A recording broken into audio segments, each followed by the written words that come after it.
नमस्कार दोस्त, आज एक बार फिर मैं आप लोगों के सामने हूँ डीमन स्लेयर के एक नए एपिसोड के साथ। तो अगर आपने अब तक इसके पिछले सारे पार्ट्स नहीं देखे तो एक बार उन्हें जरूर देखें, जिससे आपको ये कहानी और अच्छे से समझ में आ सके। और अगर आपको ये वीडियो पसंद आए तो इस वीडियो को लाइक, चैनल को सब्सक्राइब करके हमारा मोटिवेशन बढ़ाएं, ताकि मैं ऐसी और वीडियो आप लोगों के लिए ला सकूं। तो अब आपका और ज्यादा समय ना लेते हुए सीधी कहानी पे आता हूँ।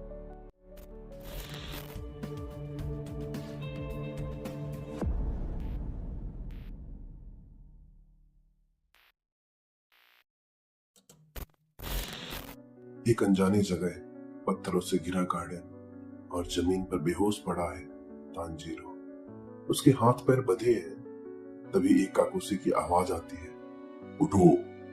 तांजीरो झटके से उठता है और सामने देखता है कई तलवारबाज खड़े थे।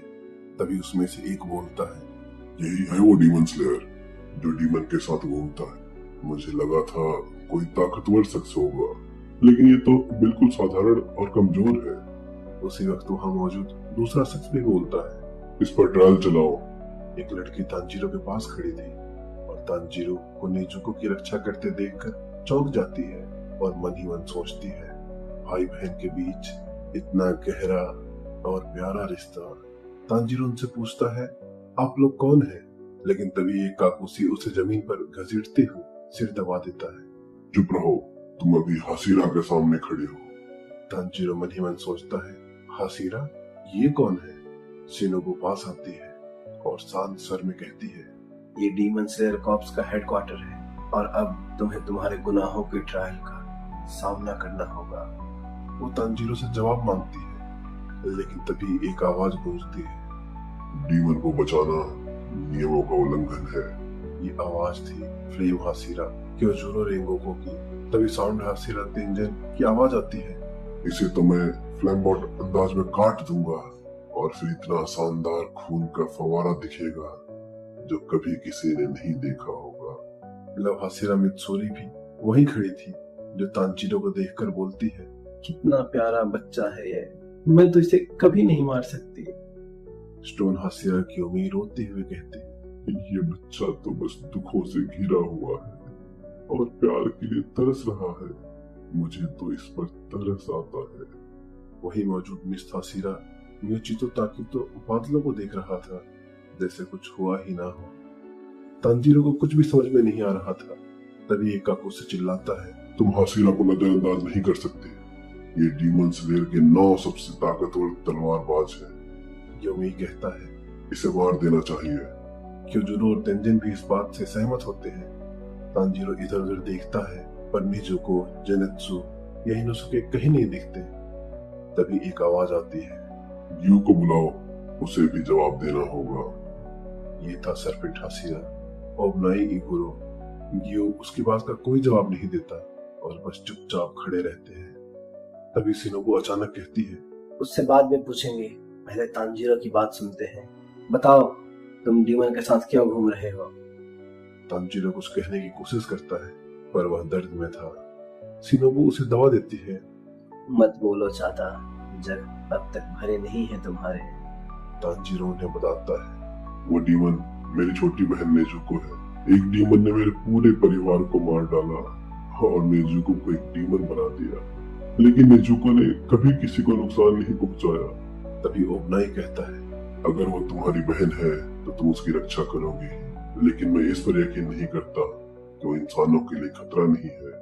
उनकी बातें सुनकर वही खड़ा योमी भी कहता है, तो इसे भी मार दो ताकि इसे भी मुक्ति मिल सके। उनकी बातें सुनकर तांजीरो गिड़गिड़ाता है, मैं एक डीमन स्लेयर इसलिए बना ताकि मैं इसका इलाज ढूंढ सकूं और इसे फिर से इंसान बना सकूं। 2 साल हो गए हैं, इसने अब तक किसी भी इंसान को छुआ तक नहीं है। तेंजन कहता है, तुम्हारी कहानी में कोई फ्लेयर नहीं है, कोई दूसरी कहानी बताओ जो थोड़ी मसालेदार हो। मुचितो अब भी वहीं खड़ा खुले आसमान को देख रहा था, जैसे उसे इन सब चीजों की कोई परवाह ही ना हो। मित्सुरी कहती है, क्या मास्टर को इसके बारे में पता है? और अगर नहीं तो क्या हम उनकी अनुमति के बिना ही फैसला ले रहे हैं?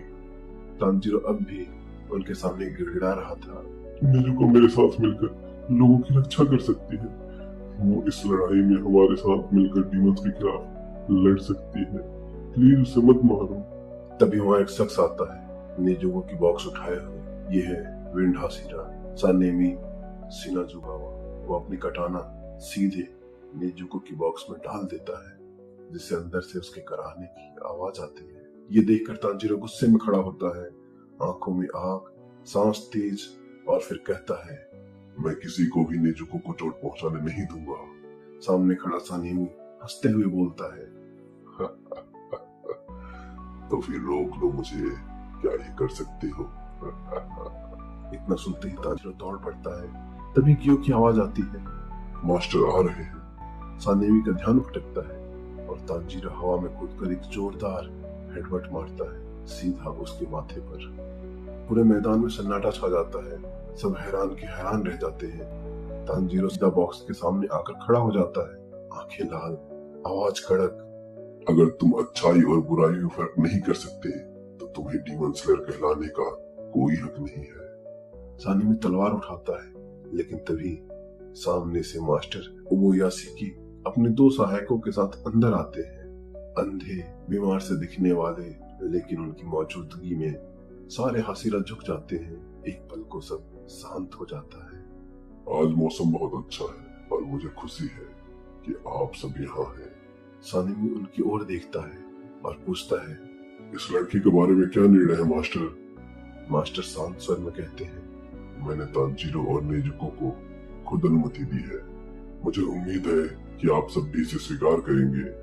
इतना सुनते ही क्योमी, तेंजिन और क्योजूरो विरोध में खड़े हो जाते हैं, लेकिन सानेमी पीछे हटता है और कहता है, तांजीरो और ग्यू दोनों को सजा मिलनी चाहिए। मास्टर इशारा करते हैं और उनकी सहायिका एक चिट्ठी पढ़ना शुरू करती है।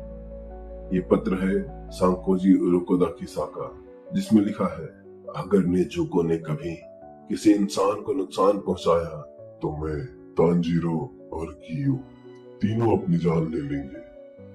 तांजीरो की आंखें भर आती है और वो चुपचाप गियो की ओर देखता है। सानेमी फिर भी नहीं मानता। ये वादा कुछ साबित नहीं करता।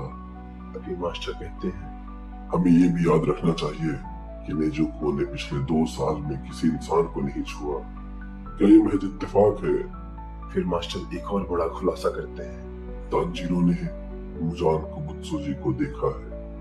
ये सुनते ही सारे हाशिरा चौंक जाते हैं। तेंजिन पूछता है, वो कैसा दिखता है? रुचितो कहता है, क्या तुम उससे लड़े थे? सानेमी तांजीरो के बाल पकड़कर सवालों की बौछार करने लगता है।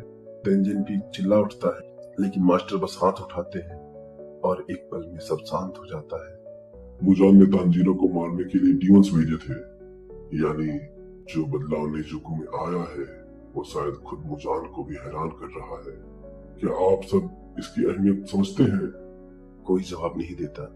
फिर सानेमी गुस्से में चिल्लाता है, अगर वो इंसान होती तो ठीक था, लेकिन एक डीमन को जिंदा छोड़ना ये गुनाह है। और वो अपनी तलवार निकालकर अपनी बाह काट देता है। उसका खून नेजुको के बॉक्स पर टपकता है। अंदर से नेजुको के कराने की आवाज आती है। तांजीरो घबराकर चिल्लाता है, नेजुको, इसे धूप में मत निकालो, छाए में ले जाओ। सानेमी मास्टर से माफी मांगता है और सीधे हेडक्वार्टर के अंदर कूद जाता है। वो लगातार 3 बार नेजुको पर हमला करता है। ये देखकर तांजीरो दौड़ पड़ता है, लेकिन ओबनाई उसे पीछे से दबोच लेता है। सानेमी बॉक्स खोलता है और सामने आती है नेजुको। वह धीरे धीरे बाहर निकलती है। उसकी आंखें खून देख चुकी हैं, चेहरे पर खामोशी है और अंदर एक तूफान है, और वो देख रही है सानेमी को। नेजुको बाहर आ चुकी है। खून उसकी नाक तक पहुंच चुका है। उसकी सांसें तेज है, मगर क्या वो अपने अंदर की प्यास को रोक पाएगी? क्या वो साबित कर पाएगी कि वो बाकियों जैसी डीमन नहीं है? सारे हाशिरा देख रहे हैं। तांजीरो की आंखें नेजुको पर टिकी है और अब फैसला उसी के हाथ में है। क्या वो इंसानियत को चुनती है या अपने डीमन साइड को? जानने के लिए देखना मत भूलिए इसका अगला पार्ट, जहां होगा नेजुको का सबसे बड़ा इम्तिहान। अगर आपको ये वीडियो अच्छा लगा तो इसे लाइक करो, कमेंट में बताओ तुम्हें अगला किस एनिमे का एक्सप्लेनेशन चाहिए, और साथ ही चैनल को सब्सक्राइब जरूर करें ताकि मुझे ऐसी ही और वीडियोस बनाने का मोटिवेशन मिल सके। तो आज के लिए बस इतना ही। जल्दी मिलता हूँ इसके अगले भाग या किसी दूसरी